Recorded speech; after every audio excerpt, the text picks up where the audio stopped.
I'm Jen Taylor Skinner, and this is the Electorette. On this episode, I have a conversation with Tatenda Musapatike, the founder and CEO of Voter Formation Project, an organization focused on increasing voter participation by using digital communication and technology.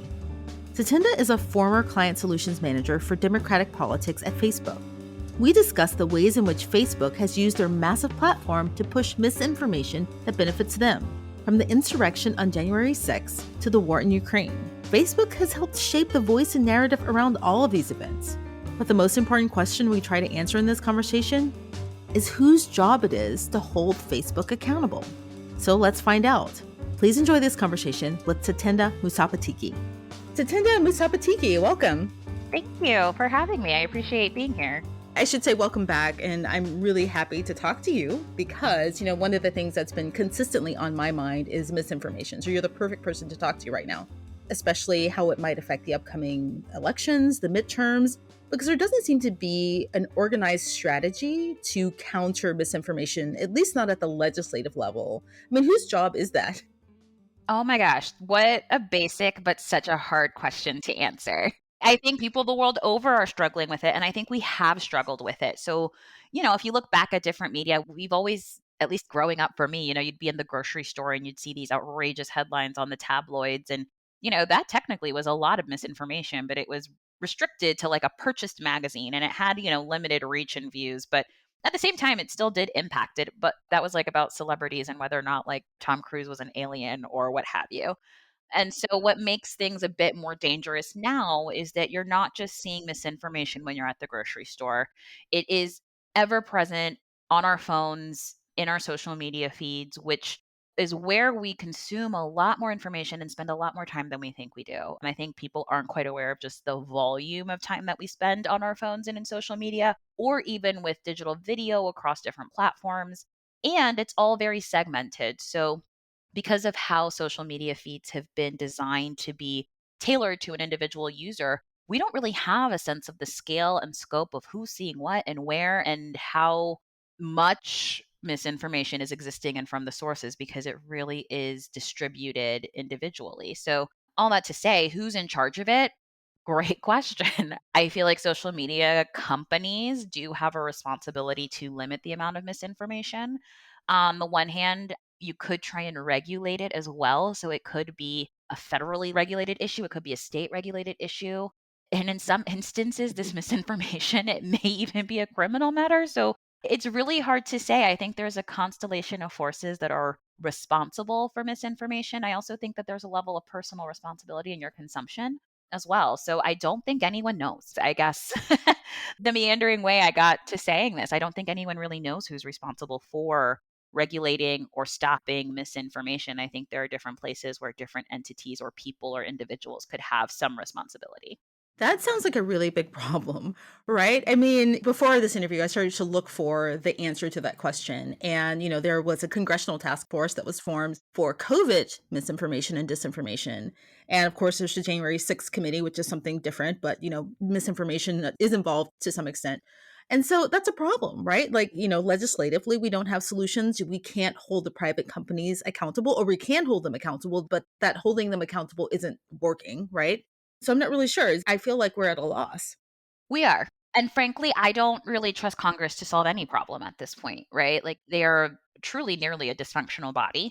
And as much as I believe in the power of government, I think that right now we're in a place where our Congress is completely unable to do anything about it. And more generally, I think what's more frightening, and I'm sorry, I'm not a place of solace for this conversation, is that, I was at Facebook and I think it was 2018 when Mark Zuckerberg first went before the congressional committees to talk about Facebook. And people should be embarrassed about how little their representatives know about how the internet works and that social media company works. Oh my God, yes. Before, they had all the time in the world to do some research. And so if this is the body that's supposed to be protecting us from misinformation, I just don't think it will ever happen. Nor do I think our Congress has the ability to get it together, at least like in Europe. They were able to pass pretty comprehensive legislation around privacy and other internet issues. And I just don't see that same thing happening here. And so, in the face of that, what does that mean? I think it means that consumers have to do a really strong job of holding social media platforms accountable for creating safe environments But at the same time, those same consumers are the same people ingesting and proliferating misinformation. So it really is just such a complex problem. And I almost cringe when I hear people say, well, the social media companies can just fix it or Congress can just fix it. And no, like there's so many different problems from how the misinformation is created down to media literacy about how can people identify misinformation or even just what counts as misinformation versus someone mistaken, which is also a thing. So it's just so complex. And I think one thing I would love for people to take from this conversation is that there isn't a simple answer and that we need to be approaching misinformation from a wide variety of lenses in order to try and limit its effects and its proliferation.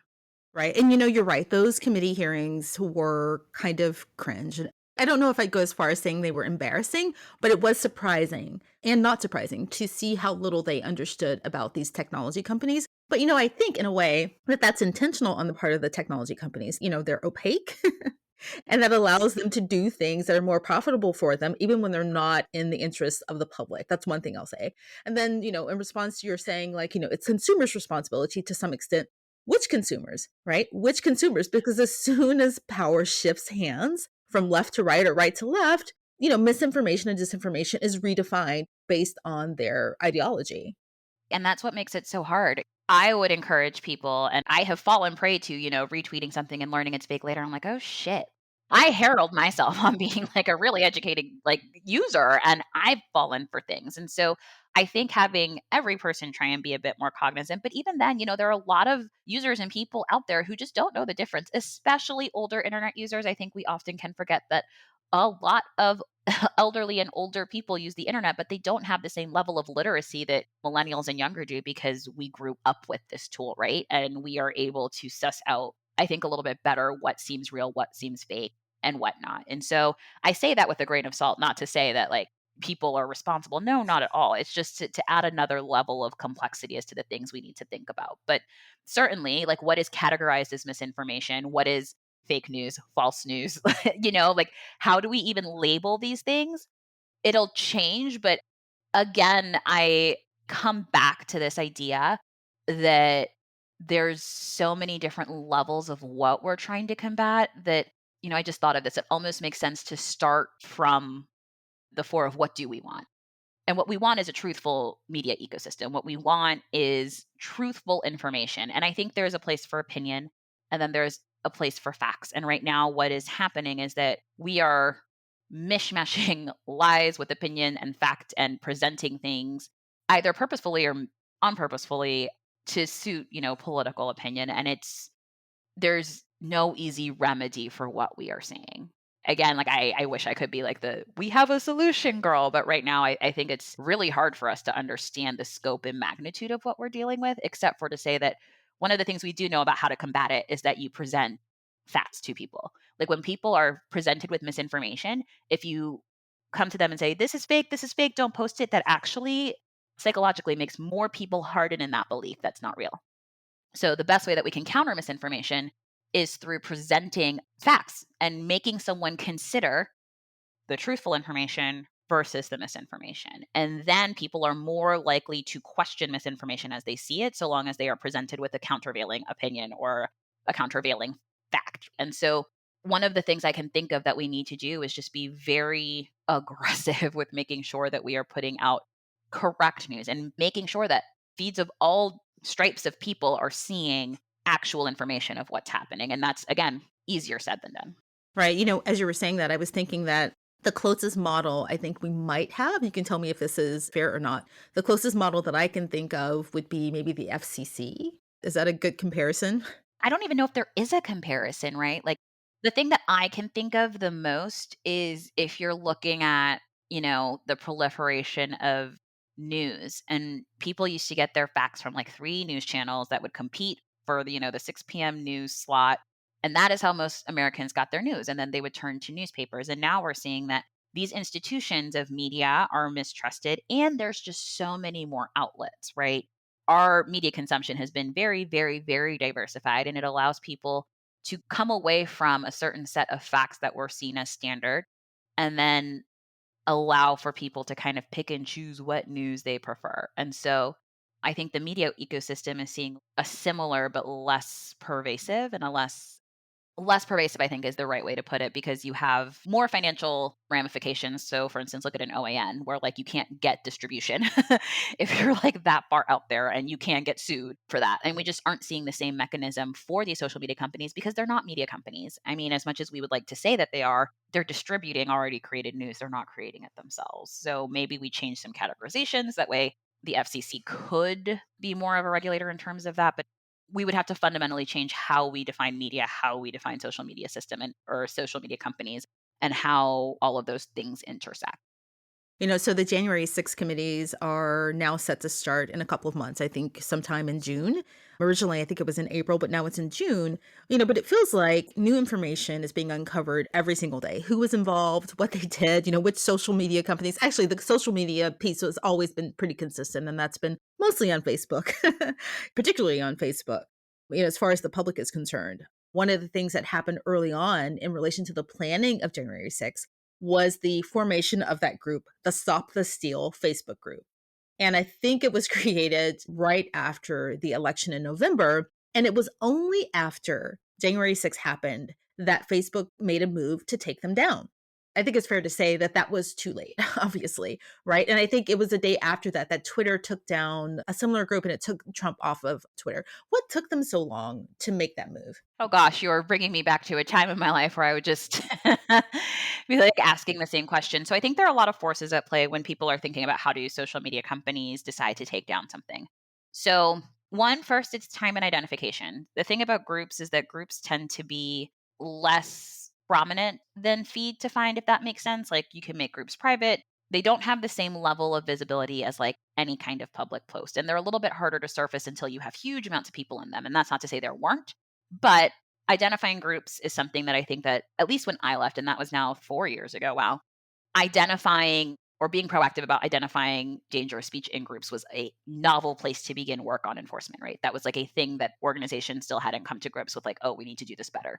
So that's one, finding the groups themselves and the content within them. I think step two that I think more people are understanding, but like there is always a debate about the bounds of speech versus the bounds of safety. And one thing worth highlighting is that many times in these conversations, you don't necessarily have the most diverse group of people making the decisions. One, in some instances you do, but in many you don't. And when I say diverse, I don't just mean in terms of race, I also mean in terms of political ideology as well. So that's another piece. And so you'll have folks saying we need to err on the side of free speech. I would say Mark Zuckerberg very much so believes in this ideal of like more speech equals better society, which is arguable at best. And so you have that determination, right? Another thing that can take time is like any bureaucracy. Someone identifies something, someone makes a recommendation, they tell their boss, who tells their boss, who tells their boss, who tells their boss, and then it becomes an entire debate. And then the head honcho has to make a decision. This all takes time as well. And then the other thing is that there are always considerations made for the politics of the situation. As much as any organization will claim that there weren't, that's not true. Like there are decisions made, or there are not even decisions, but comments made about if we do X thing, it is going to have this impact on X politician, which could have this impact on our business. It could have this impact on our ability to lobby. It could have this impact on these certain people or Republicans' perception of Facebook, and it's going to cause us this media storm, which could cause us a lot of a drop in users. So there is always a political and business aspect to each of the decisions that are made. Obviously, the wrong one was made, right? Like they took too long. I was not there. I cannot say this, but I am very confident that I am sure someone was screaming internally about making the right decision who wasn't listened to. I'm pretty confident that was probably happening. And it might have even been multiple people just because I saw that happen frequently. So they took it down too late. And ironically, I'm guessing, because again, I was not there, that many of the countervailing decisions as to why they shouldn't take it down all became moot once there was an actual violent insurrection planned on the platform.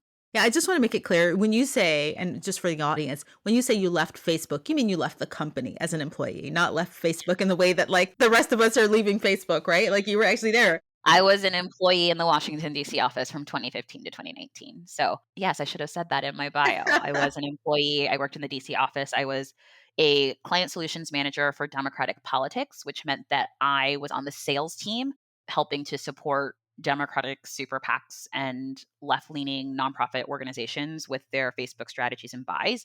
We were colloquially termed embeds after the 2016 election. I think there was a lot of talk of Trump's embed. Well, guess what? Democrats had one too.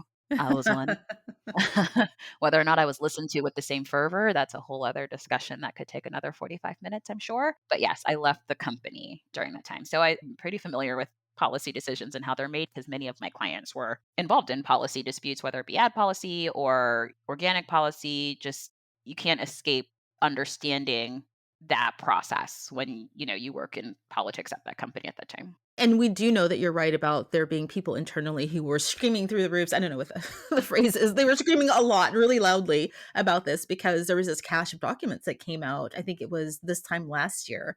I don't know how they got those documents. Well, actually, It was a whistleblower. oh, Yeah. the whistleblower. That's right. That's right. And about employees saying like, "Oh God, please do something. Why haven't you done anything? Up until this point." So we do know that that's true. It's a dynamic I saw frequently enough or participated in myself. So, like, it's not even that I blocked out the Facebook papers, it's just that it was so much that brought me, like, back to my time there, like, even just ingesting the stories, and I was like, "I wasn't there for that, but that seems right." Those papers are somewhat reflective of how life was for Facebook employees at the time. And another thing you mentioned about it not being an easy thing to identify what should and shouldn't be allowed. It's easy, for someone like Trump, like, yes, remove the account. We know who this person is. We know what he's spewing, but for groups, it's a little bit less clear. And the example that I thought of was now I am actually new to Facebook as a user, never an employee, but as a user. And I came onto Facebook only because, well, first of all, let me give you a little background. So I worked in technology too. I left, I think it was shortly after the 2016 election. And I never got onto Facebook because I know, being an employee of one of these companies, I know what happens with user data. So I never wanted to be on Facebook or Twitter or anything. But I only joined after the 2016 election because I wanted to go to some of the marches and the protests. And the only place that you could find these groups, especially in regard to the Women's March, was on Facebook. I only joined Facebook so that I could find out where the Women's March was. And I've been on ever since. And so if you're internal to Facebook, if you're there as an employee, how do you differentiate the Women's March? There's a good chance that it would have never turned violent. But let's just say, how do you make a distinction between that kind of organizing and Stop the Steal?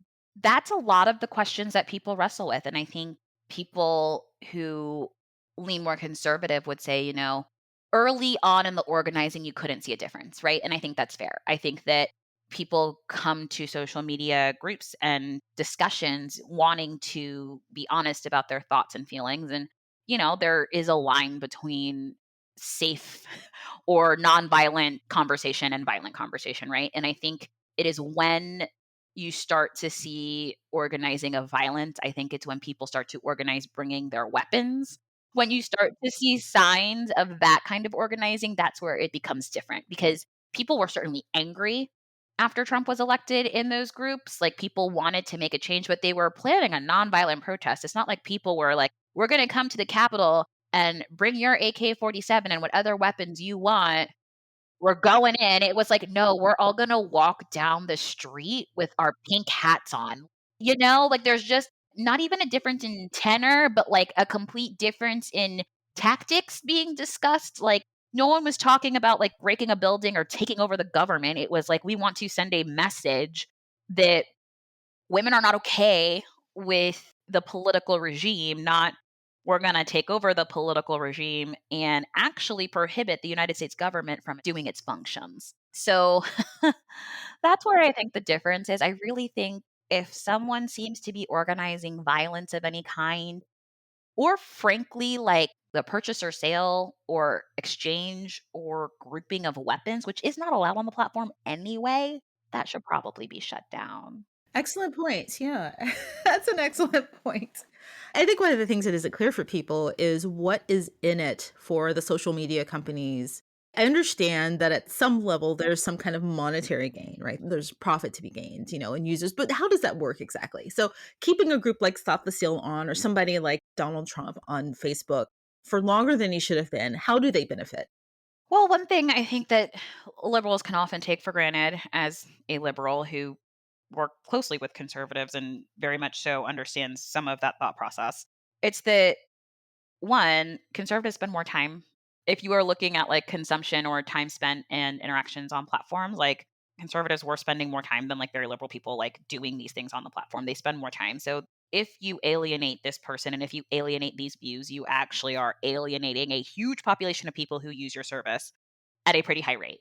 And so that's one thing. Like there is the time spent. And when we talk about how these companies make their profit, the more time that users spend on a platform, the more that that platform can sell that time spent and the data that they collect from the time spent to advertisers. So that makes the platform extensively valuable to advertisers who are like, we want to get our product in front of as many eyeballs as possible and in front of these types of people. And if the platform can tell an advertiser, we have people interested in these things, they fit the demo of people you're trying to sell to, and you can put your product in front of their eyeballs and we can guarantee that time, that is how they make their money. Billions and billions of dollars a year. So that's like the first thing to realize. Like time spent correlates to advertising dollars brought in. The next piece I would say is that for a company like Facebook, there are also ramifications politically in terms of regulation. So most companies don't want to be highly regulated. Typically, Republicans are for less regulation, Democrats like more regulation. And so you don't want to piss off the people who are on your side in terms of regulation. So if you're saying, hey, we're going to cancel or we're going to, remove this person from the platform or remove this content, even if it's factually correct that it violates our terms of services, is bullying a certain group of people, it is discriminatory content we're taking down. That doesn't stop that other side from saying, okay, we agree with you, but we're going to take you to task in the media and we're going to make all of our voters hate you. And then we are going to punish you when we take power by regulating your company. Like that dynamic can still exist. So I think those are kind of the two biggest factors into why there's a hesitation to take down any politician's content, really. Like, you just don't want to start that situation because you have big swaths of users who would be pissed off. And then you also have policymakers who would be pissed off. Has Facebook made any changes that have made any significant difference in the level of misinformation? I mean, they've done some kind of superficial things, right? Like removing groups and, but has anything internally happened that would change this for the long term? In my opinion, no. For a while, they had the third party fact checkers that then would flag if something was misinformation. And instead of saying, hey, it's misinformation, would, promote a countervailing thought process or like a countervailing piece of content. But then they started letting in partisan fact checkers who aren't interested in facts. So I was like, okay, this is bunk. I think they made some changes during the election in newsfeed to not or to deprioritize political content, which I actually think was good. Even though I'm a political advertiser by trade now, and I run an organization that tries to put pro democracy messages, we're a C3, so we're nonpartisans. I don't dabble in partisanship as much or anymore at all. They got rid of those changes to newsfeed. So I can't think of anything I've read that I think strongly addresses the issue. Does any country get this right? Right? We know there's some countries who just crack down to the point where you could question whether they're allowing free speech or, impeding free speech. Does anyone get this right? I honestly don't know if I know enough to answer that question. I haven't studied like international responses to it yet. And even then, it's just so tricky because you don't want to be China, nor and like just not have the service, nor do you kind of want what exists here either. So I honestly don't think I know enough to answer that question well. So that's where you come in and where, Voter Formation Project, which I love, by the way. And I love it because you combine two of the things that I love the most, technology and politics, right?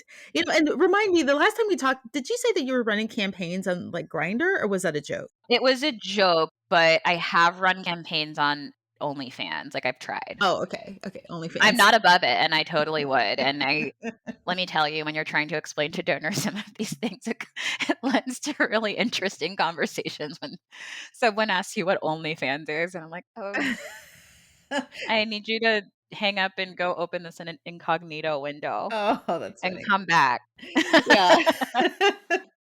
So what do you have planned to counter this before the midterms, before 2024, now, which we need it now, especially, Elon Musk. I promised myself I wouldn't actually say his name aloud today, but I just have. Some things are afoot. Okay, I don't wanna get completely derailed, but are we actually talking about in our system like, Elon Musk was accused of kidnapping Azalea Banks in 2018. He has been sued by multiple investors. Like, how are we pretending like this man should buy Twitter like it's okay? I don't understand. at all how everyone's like, it's a great idea that he should buy Twitter, even though like he's literally kidnapped a person and like he's been sued multiple times. But that's okay. I guess Twitter's going to Twitter. I don't know. It doesn't seem to make much sense to me. I don't think it makes sense to a lot of people. I also can't get over that like there was a whole story about how he kidnapped a woman and like no one talks about it. I'm like, wild. So, Voter Formation Project, my lovely Okay. organization, we use the best in commercial marketing tactics to help drive or increase voting registration and voting rates among marginalized communities.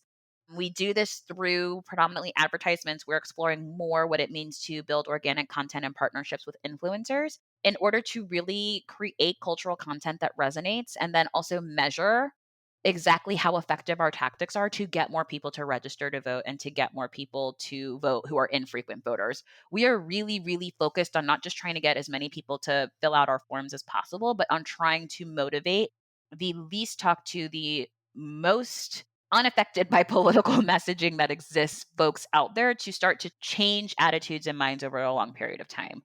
We often hear a lot in politics that people should be organizing year round, but we don't have any kind of online year round organizing mechanism for promoting civic engagement.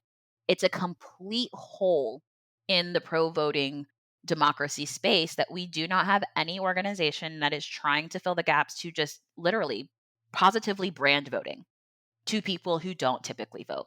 And so we're trying to fill that gap.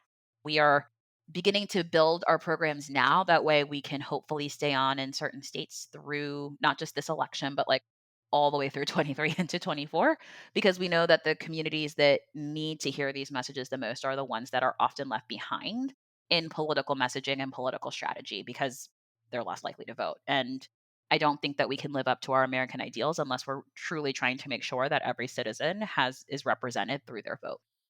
I love what you just said. I have to repeat it. To positively brand voting, right? You think that would be a given, right? But it isn't because there are certain groups and certain people who are trying to make voting a negative thing. And so I love that. You can say it again if you want. But have you shifted strategies from in the past year or, the last time we talked, or have you expanded? What has changed? We have defined our states, so we're going to be working in Arizona, Nevada, Michigan, and Pennsylvania if we reach our initial fundraising goals. We are starting to like test. So, a big thing that's changed since the last time we spoke is that Apple implemented a lot of privacy changes that have impacted how these organizations like mine and even all political organizations do their work. It is harder to get information about who is clicking off your ads from social media companies, which just changes the dynamic completely from what we're used to. So we're really starting from scratch and starting to test everything. We don't want to make any assumptions about how the internet is different, how people are using social media, how we can measure.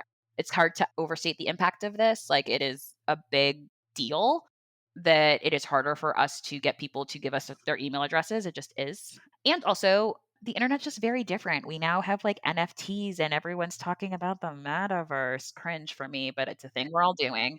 And so we need to consistently be modernizing. It's why I love this work.